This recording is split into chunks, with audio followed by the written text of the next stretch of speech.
minutos, 6:13. Vamos a hablar sobre lo que hemos estado comentando del Jurado Nacional de Elecciones y la posible sanción a Martín Vizcarra por esta denuncia que le planteó Acción Popular. ¿Por qué? Porque Martín Vizcarra fue a un programa de radio, le preguntaron, usted ha dicho que dos políticos le pidieron, de dos partidos diferentes, le pidieron que postergue las elecciones, pero tiene que decir quiénes son. No dijo los nombres, pero dijo que uno era de Acción Popular y el otro de Alianza para el Progreso. Acción Popular le puso una denuncia, una queja, puso al Jurado Nacional de Elecciones. Y el Jurado Nacional de Elecciones ha dicho que el Comité de Análisis de Investigación sobre esta queja ha dicho que sí podría haber incurrido en una falta. Entonces vamos a hablar, ya está en línea, Enzo Helguera, especialista en temas electorales, de este tema y también de otros con respecto a las elecciones del próximo año. ¿Cómo está, señor Helguera? Gracias por estar con nosotros. Bienvenido, exitosa. ¿Qué tal? Mucho gusto poder estar en línea con usted para poder comentar este y otros temas que se han suscitado a raíz de los asuntos electorales en cuestión. Bien, el presidente de la República tiene que responder en 3 días. ¿Lo tiene que hacer de todas maneras? ¿Podría él decir algo para postergar este plazo o no responder en este plazo? ¿Y cómo tendría que responder? El presidente, este plazo es impostergable, tiene 3 días hábiles para contestar. Todos los plazos terminan siendo impostergables, no es igual que el Poder Judicial, en donde a veces uno puede pedir una extensión del tiempo por una u otra razón. De hecho, es una simple declaración que le están pidiendo al presidente. Entonces, el presidente deberá fijar una posición por qué no irrumpió en la neutralidad electoral con estas declaraciones, ¿no? Es decir, por ejemplo, uno de los objetivos que él puede mencionar es que esto de aquí se suscitó en un momento no electoral, porque estaba dando cuenta que era un hecho del pasado y lo comentaba no con la intención de intervenir en el proceso electoral. Entonces, esta explicación evidentemente debe ser consistente, que lo va a hacer a través de algún asesor legal, ¿no? Claro, pero esa explicación... Sí, habría ese supuesto, podría comprobarse de ese modo, y no si él hubiese comentado en su momento que además fue aún a inicios aparentemente de la pandemia este interés de esos partidos políticos, ¿no? Entonces la cuestión podría ser ¿por qué el afán de justo decirlo ahora en el periodo electoral? Entonces ahí sí podría arrastrarlo a la configuración de este delito.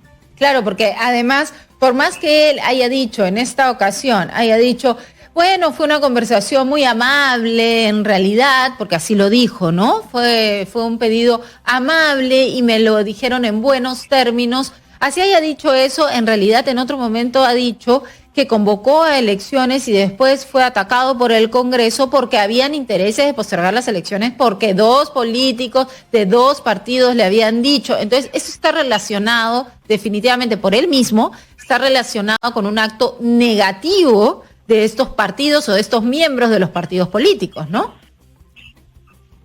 Claro, esto de hecho forma una perspectiva, en este caso particular negativa del hecho, y el momento electoral, al ser crucial e importante lo que diga el presidente, va a formar de todas maneras opinión pública. Y este no es el primer hecho, además, en el que el presidente se encuentra en una observación de este tipo de carácter. Recordemos que en las elecciones anteriores también intervino haciendo comentario de que los partidos políticos que están ligados a la corrupción, la ciudadanía no debería votar o elegir por ellos. Sin embargo, en esa ocasión el jurado no consideró que era una falta legal.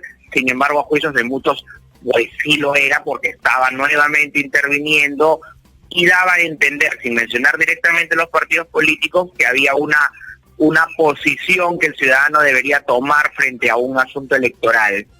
Ahora, y justo la norma evita esto. Claro, ahora, el mismo Jurado Nacional de Elecciones da las posibilidades, ¿no? Esto podría derivarse, si es que se encuentra algún tipo de responsabilidad en el presidente Martín Vizcarra, podría derivarse al Ministerio Público, a la Contraloría o resolverse en el mismo Jurado Nacional de Elecciones. ¿Cómo así? ¿Qué tendría que pasar para que suceda esto?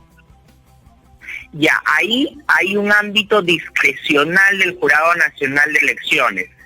Es decir, el jurado puede de oficio informar al Ministerio Público de la Contraloría, como tú bien lo mencionas, o puede simplemente considerar que ellos pueden resolver el asunto, de hecho pueden sancionarlo mediante una solicitud que se le menciona al presidente de no intervenir en estas elecciones.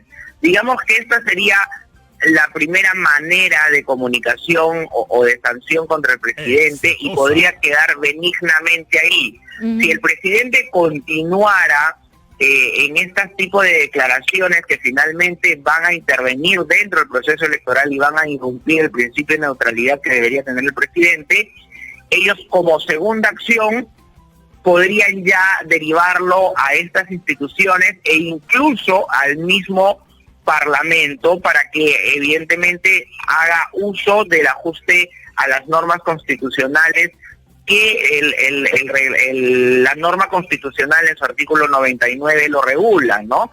Entonces, esta situación quedaría con un precedente además bastante importante, pero siempre el jurado intenta tener una gradualidad frente a la infracción. Claro, entonces dependerá de eso y dependerá también, como usted ha dicho, que el presidente de la República ya ha dado algunas declaraciones anteriores que podría también volverse a dar. Entonces sería importante qué hace el Jurado Nacional de Elecciones para poder detener esto, digamos. Claro, debería además el jurado presentar claramente una comunicación con el presidente en donde le conmine de que este tipo de comunicaciones ni ningún otro debería ocurrir en el futuro. Tendría que ser una comunicación directa, una comunicación además drástica, porque en un puesto en el que se encuentra Martín Vizcarra, en donde su opinión evidentemente es escuchada, claro. y tiene, por supuesto que sí, y por supuesto que representaría una intervención que no se puede permitir al jefe de Estado porque nos representa a todos en su conjunto. Bien, para terminar hablando de lo de las tachas, ¿cuándo ya se tendrían que presentar? Porque hoy día ya entran los precandidatos, pero ¿desde cuándo un ciudadano puede presentar tacha a un candidato y por qué el costo? ¿Siempre ha sido así, una UIT? Bueno, en esta ocasión se ha subido el precio, se reguló en la norma, digamos, el costo, con la finalidad de que las tachas no sean un mecanismo en el que cualquier ciudadano puede intentar perjudicar o torpedear una candidatura. Entonces, representa a que si hay algún ciudadano o partido político o algún interesado detrás del ciudadano, no sea pues una lluvia de tachas a cualquier tipo de acusación, porque al final es una recarga tanto para el jurado y muchas veces, como te digo, apuntan a torpedear la candidatura de un candidato presidencial. Entonces esa es la finalidad de las tachas. El 6 de diciembre hay elecciones todavía dentro de este año de los candidatos.